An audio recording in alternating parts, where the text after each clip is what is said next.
तो विलयनों के वर्गीकरण के बाद अब हम पढ़ेंगे विलेयता क्या होती है। विलेयता आपने सुनी होगी, आपने क्लास 11th में हमने आपको पढ़ाया था, जब आपने स्टार्ट किया था पहला चैप्टर, तो वहाँ पर विलयन की शांता को व्यक्त करने की विधियाँ पढ़ाई थी, उसमें हमने विलेयता बताया था। और आपको विलेयता के बारे में हमने साम्य अवस्था वहाँ पे भी बताया था, ठीक है। वियोजन की मात्रा वहाँ पे पढ़ी थी हमने, तो वहाँ पे विलेयता के बारे में भी डिस्कस किया था। कोई बात नहीं, आपने नहीं पढ़ा होगा तो हम दोबारा से स्टार्ट कर दे रहे हैं। ये भी कभी डिफाइन करने के लिए बहुत कम केसेस में आएगा, अन्यथा आपका इसमें कुछ आने वाला नहीं है। समझने वाली चीज़ है, वो समझ जाइए। और हेडिंग डालेंगे विलेयता। क्या डालेंगे बेटे? विलेयता।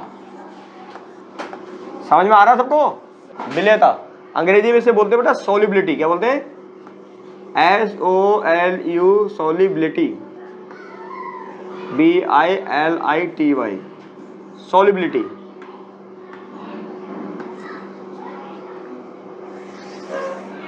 सोलिबिलिटी है क्या? जब आप कोई विलयन बनाते हैं तो आप क्या करेंगे? विलय पदार्थ को विलायक में घोलेंगे, ये तो करेंगे। क्यों भाई खुशबू मुस्कान, है ना? तो जब विलय पदार्थ को घोलते जाओगे, आपको कल हमने बताया था एक विलयन मिल जाएगा जहां पर विलय पदार्थ घुलना बंद हो जाएगा या रुक जाएगा। वो कौन सा विलयन बनता है? संतृप्त विलयन। यानी डकार आ गई आपको, जैसे खाना खाते खाते डकार आया है, खाना खाने की इच्छा ना हो, उस समय आप क्या हो गए? संतृप्त हो गए। तो वैसे ही जो विलायक के अणु है वो भी बेचारे क्या हो गए? विलय को खाते खाते क्या हो गए? संतृप्त हो गए। उसके बाद उनका पेट भर गया, अब उससे ज़्यादा वो उनको इनटेक नहीं करेंगे या नहीं लेंगे, वहीं पर उसका घुलना रुक जाएगा। चीनी का पानी में घुलना या नमक का पानी में घुलना रुक जाएगा। अगर आपको और ज़्यादा घोलना है तो हमने बोला ना, टेम्परेचर को रेज करेंगे, बढ़ाएंगे और अति संतृप्त विलयन बन जाएगा। उस केस में ये पढ़ा था। विलयन बनाते समय जितनी अधिक से अधिक मात्रा विलय पदार्थ की विलायक में घुल सके उसे क्या बोलेंगे? उसकी विलेयता कहते हैं। क्या बोलते हैं? यानी आप ऐसे भी परिभाषित कर सकते हो, किसी विलय पदार्थ की वह अधिकतम मात्रा जो निश्चित ताप पर 100 ग्राम विलायक में घुल जाती है, क्या कहलाती है? उस विलय पदार्थ की विलेयता कहलाती है। कितना उसमें विलय हो सकता है, विलय पदार्थ कितना विलीन हो सकता है। समझ में आई? तो आप चाहे तो परिभाषा लिख लीजिए। किसी पदार्थ की या किसी विलय पदार्थ की बोलते हो आप, किसी विलय पदार्थ की वह अधिकतम, तेज लिखेंगे थोड़ा, वह विलय पदार्थ की वह अधिकतम मात्रा जो निश्चित ताप पर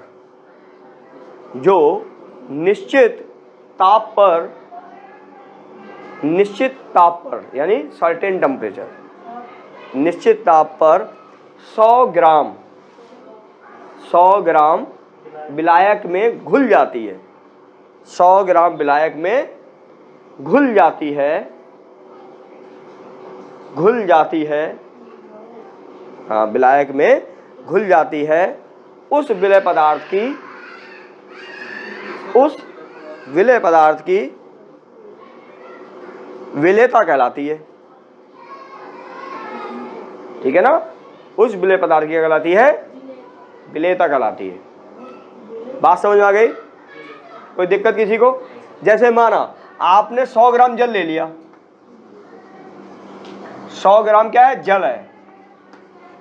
और 100 ग्राम जल में कितनी चीनी घुल सकती है? 100, 10 ग्राम, 50 ग्राम, 100 ग्राम, है ना? माना इसमें मैक्सिमम जो चीनी घुल सकती है कितनी है? मैक्सिमम जो शुगर है कितनी घुल सकती है? 100 ग्राम तो नहीं घुलेगी, फिर तो घुलेगी कहाँ उसमें, है ना? माना टेम्परेचर, नॉर्मल टेम्परेचर बात कर रहे हैं हम, दिए गए टेम्परेचर पर। तो दिए गए टेम्परेचर हमारा निश्चित ताप जो है रूम का टेम्परेचर होता है, वो कभी चेंज नहीं होता है। हाँ, वैसे चेंज होगा, टेम्परेचर चेंज होगा। सूर्यदेव महाराज अगर चेंज करेंगे, सूरज अगर चेंज करें तो अलग बात है, लेकिन नॉर्मली ये माना जाता है कि हमारे जो रूम का टेम्परेचर वो कितना होता है?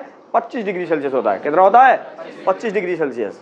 ठीक है, लेकिन अब बढ़ गया है, अब 27-28 डिग्री सेल्सियस होता है, 30 भी हो जाता है।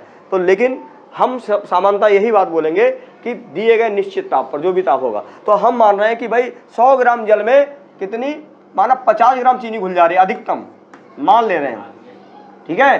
तो इसकी जो विलेयता होगी इस विलयन की क्या होगी, या इसकी विलेयता कितनी हो गई, 50 ग्राम प्रति 100 ग्राम जल, ठीक है। 50 ग्राम चीनी प्रति 100 ग्राम जल में घुल सकती है, ये इसकी क्या होगी, विलेयता होगी, ठीक है ना। कोई दिक्कत परेशानी? तो अगला हेडिंग डालेंगे विलेयता को प्रभावित करने वाले कारक, विलेयता को प्रभावित करने वाले कारक, फैक्टर अफेक्टिंग दी सॉल्युबिलिटी, विलेयता को प्रभावित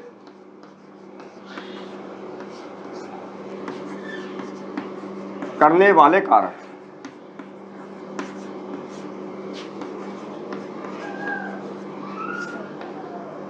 विलेयता को प्रभावित करने वाले कारक कौन कौन से हैं, बताओ भाई, आपने पढ़ा होगा या सुना भी होगा।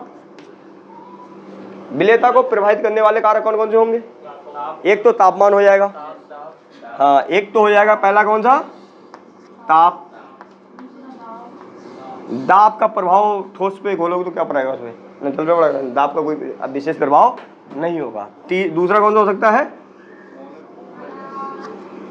विलेय और विलायक की प्रकृति, विलेय कैसा हो विलायक कैसा है ना। विलेय एवं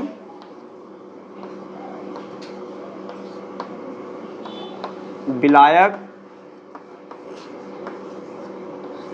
पदार्थों की प्रकृति, पदार्थों की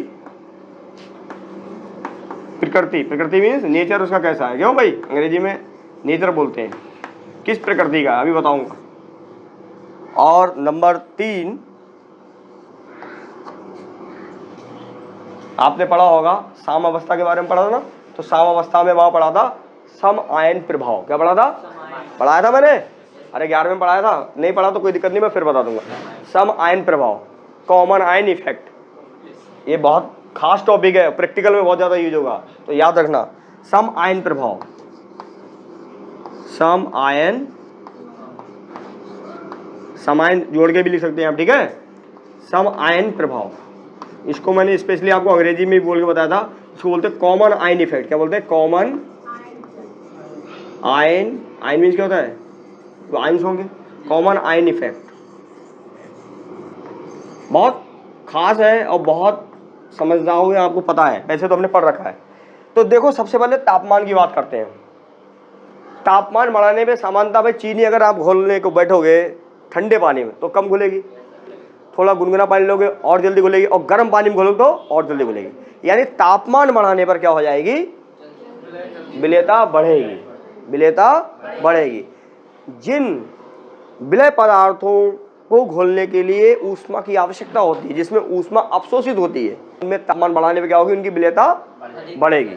जैसे चीनी हो गई, यूरिया हो गई, आपका ग्लूकोज हो गया, पोटेशियम नाइट्रेट हो गया, इन चीज़ों को जब आप पानी में घोलते हो तो विलेयता क्या होगी, तापमान बढ़ाने पर बढ़ेगी। सामान्यतः ताप बढ़ाने पर क्या होगा, सॉल्युबिलिटी क्या हो जाएगी, इंक्रीज होगी। यानी तापमान और जो सॉल्युबिलिटी है, सॉल्युबिलिटी को मैं यहाँ पर किससे दिखा रहा हूँ, एस से दिखा दे रहा हूँ बेटा, क्या होता है, एस से रिप्रेजेंट कर दे रहा हूँ, ये एस है। Solubility is known as representing by capital S, क्या स्मॉल एस दिखा दे रहे हैं, स्मॉल एस दिखा दो, इससे मैं स्ट्रेंथ दिखाऊंगा ना, स्मॉल एस।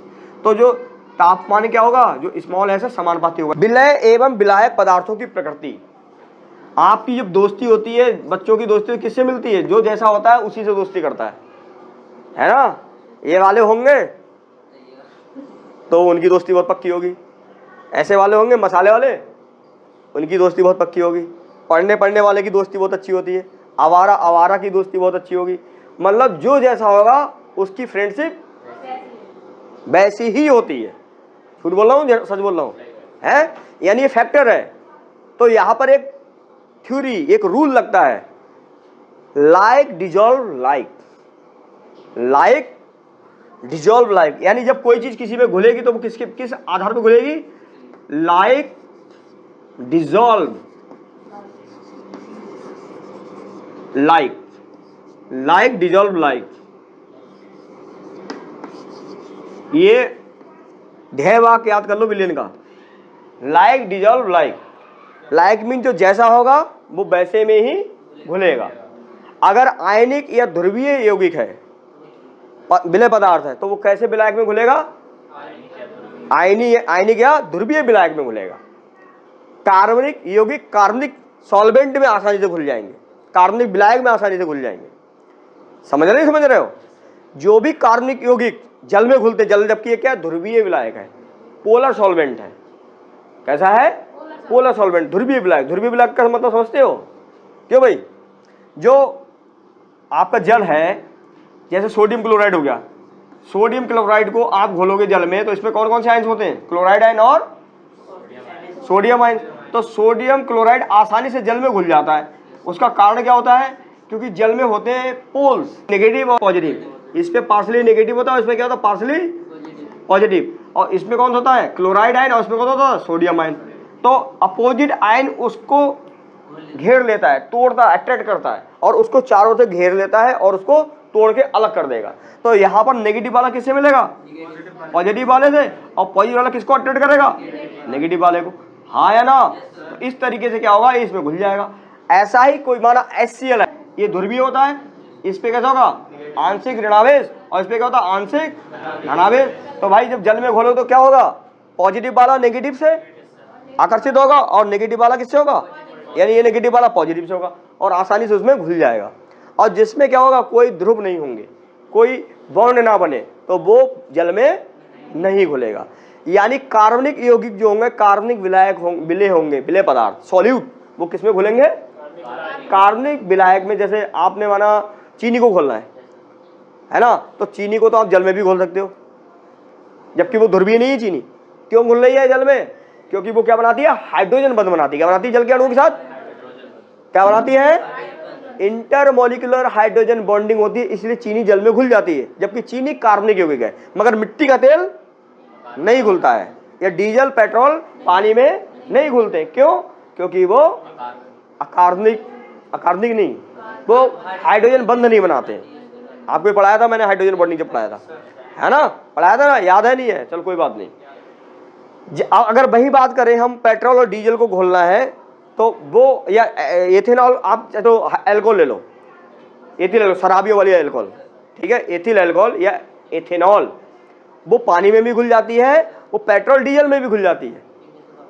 आपने इस समय नितिन गडकरी एक चला रहे हैं क्या? Ethanol blending. इस समय पेट्रोल में क्या मिलाना चालू कर दिया है? एथेनॉल। पेट्रोल में एथेनॉल मिला रहे हैं, है ना? और उसको हम क्या कर रहे हैं? फ्यूल के रूप में यूज कर रहे हैं आजकल, है ना? तो उसे ब्लेंडिंग बोलते हैं। तो पेट्रोल में आप क्या कर सकते हो? एथेनॉल को घोल सकते हो, और एथेनॉल को किसमें भी घोल सकते हो? पानी में भी घोल सकते हो। पानी में क्यों घुल रही है? क्योंकि पानी के साथ क्या बना रही है? वो हाइड्रोजन बंध बना रही है। उसमें भी पोलर होता है भाई, C2H5 है ना? C2H5OH, ये है एल्कोहल। अब एल्कोहल में भी बॉन्ड क्या होगा? पोलर होगा। ये तो हाइड्रोजन बंध बनाता है, क्योंकि इस पे क्या होगा? पार्शली नेगेटिव, और इस पे क्या होगा? Partially positive. और जल में भी यही हिसाब है, तो ये हाइड्रोजन बंध बन जाता है, इसलिए घुल जा रही है। और दूसरा कारण क्या है? ये पेट्रोल में घुल रही है एथेनॉल, उसका कारण क्या है? क्योंकि वो कार्बनिक यौगिक है और कार्बनिक विलायक में आसानी से घुल जाएगी। पेट्रोल में घुल जाएगी, डीजल में भी घुल जाएगी, ईथर में भी घुल जाएगी। जितने कार्बनिक यौगिक हैं वो कार्बनिक विलायक में आसानी से घुल जाएंगे। ज़्यादा हमें इस पर डिस्कस नहीं करना है, ठीक है? मगर है इंपॉर्टेंट टॉपिक, समझने के लिए इंपॉर्टेंट है। क्वेश्चन आए या ना आए वो अलग बात है, हमें आना चाहिए। यानी जो जैसा पदार्थ होगा, कार्बनिक यौगिक कार्बनिक विलायक में आसानी से घुलेगा, और अकार्बनिक यौगिक अकार्बनिक विलायक में आसानी से घुलेगा। समझ में आ गई बात? और कुछ केस ऐसे भी हो सकते हैं जिससे अकार्बनिक भी कार्बनिक में और कार्बनिक भी अकार्बनिक में घुल सकता है। वो कोई ना कोई उसमें क्या होगा? विशेष कोई बंध बन रहा होगा, या कोई विशेष उसमें कोई इंटरेक्शन होंगे, तभी वो ऐसा होगा, अन्यथा नहीं होगा। बात समझ में आ गई? कोई दिक्कत तो नहीं है किसी को? बोलो हाँ है ना? लिखाना पड़ेगा क्या? ये लिखाना पड़ेगा? चलो चलो लिखो, पहले तापमान वाला लिख दूं, फिर देखो, वे विलय पदार्थ जिन्हें विलायक में घोलने पर ऊष्मा, वे विलय पदार्थ जिन्हें विलायक में घोलने पर ऊष्मा अवशोषित होती है, ऊष्मा अवशोषित होती है, ऊष्मा अवशोषित होती है, तापमान बढ़ाने पर, हाँ ऊष्मा, विलायक मीन्स और सॉल्वेंट, घोलने पर ऊष्मा अवशोषित होती है, अवशोषित होती है, तापमान बढ़ाने पर, तापमान बढ़ाने पर उनकी विलेयता बढ़ती है, तापमान बढ़ाने पर उनकी विलेयता बढ़ती है। जैसे चीनी, ग्लूकोज, जैसे चीनी, ग्लूकोज, यूरिया, KNO3 इत्यादि, KNO3 इत्यादि, यूरिया कुछ भी लिख दो, ग्लूकोज, KNO3, पोटेशियम नाइट्रेट, सोरा बोलते हैं इसे, ठीक है ना? कोई दिक्कत समझ आ रहा है? थोड़ा मुस्कान समझ आ रहा? ठीक है। अच्छा अगली चीज लिखेंगे, ये लिख लो सीधे सीधे, यानी जो विलेयता है वो किसके समान पाती है? तापमान के, ठीक है? हमने इसे स्मॉल ऐसे दिखाया है विलेयता को। हेडिंग डाल दो दूसरा, विलेय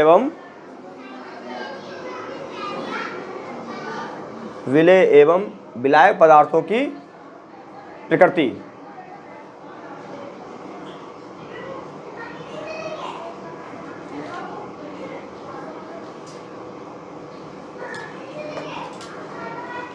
देखो समान गुणों वाला विलेय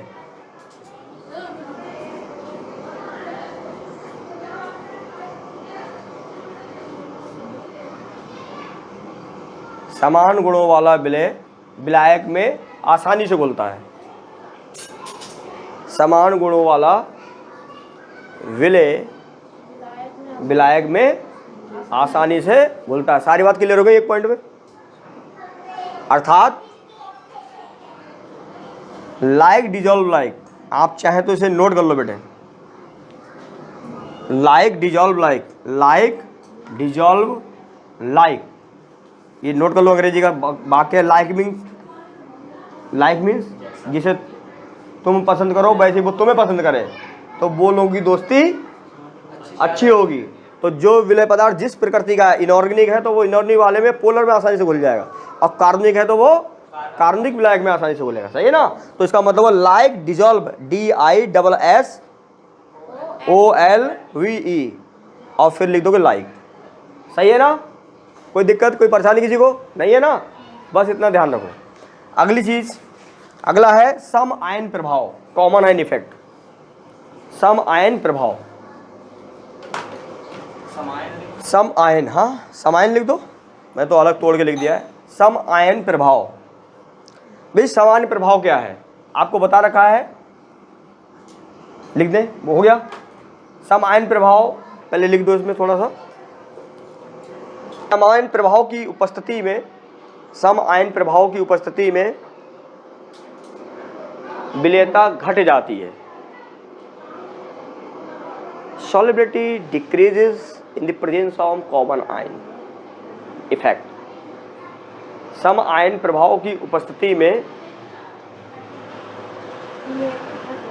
हाँ विलेयता घट जाती है, कम हो जाती है, सही है? कैसे घट जाती है, कैसे कम होती है, जरा ध्यान से सुनो। बताऊं, वैसे बता रखा है हमने 11 बता दे रहा हूँ, चलो जब आ रहा है बात तो बताना चाहिए, ठीक है? ऊपर समझा दूं, यहीं पे देखो जरा ध्यान से, यहीं पे बता देता हूं। जैसे माना आप सोडियम क्लोराइड को घोल रहे हो, किसको घोल रहे हो भाई? सोडियम क्लोराइड को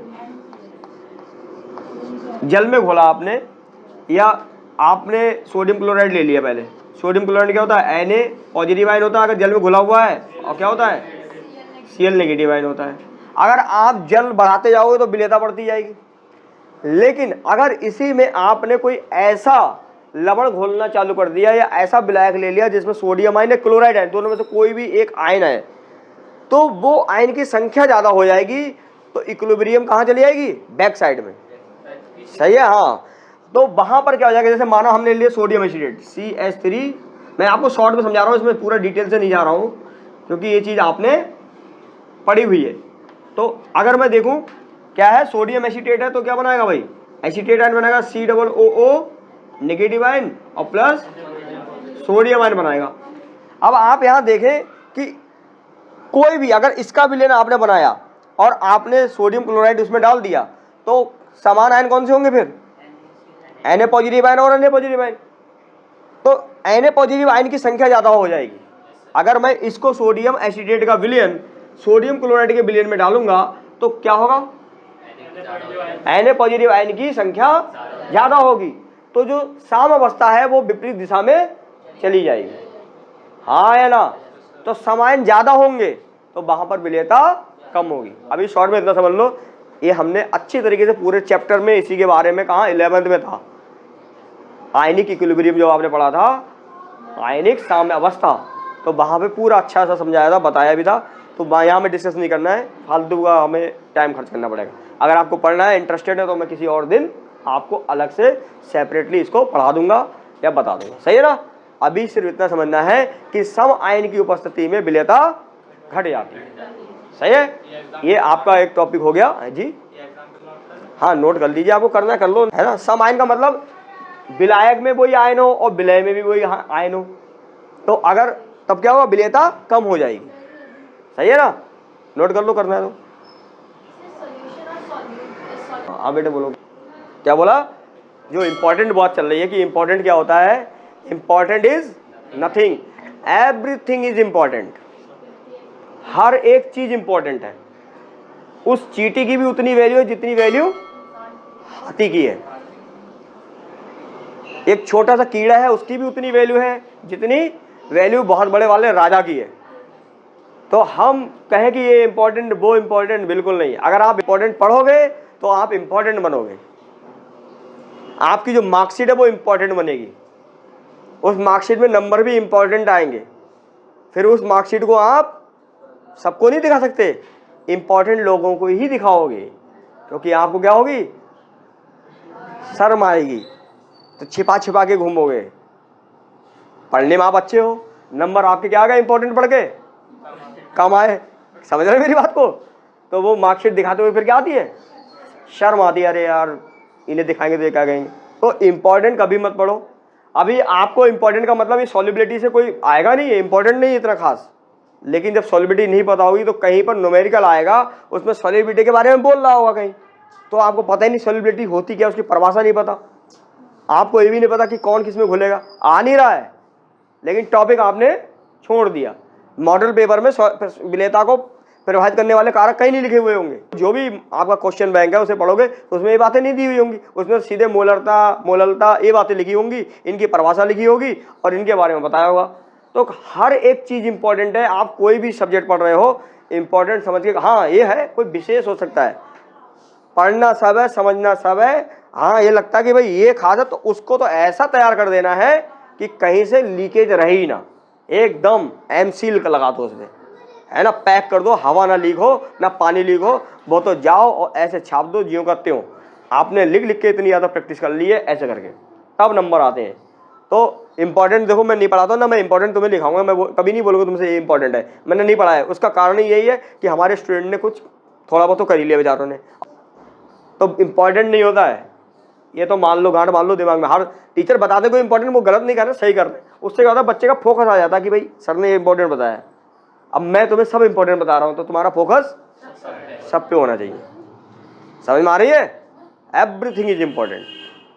अब मैं इंपॉर्टेंट लिखा देते हर क्वेश्चन, हर उस पर टॉपिक पे इंपॉर्टेंट लिखाता जाऊँ तो हमको सब इंपॉर्टेंट है फिर।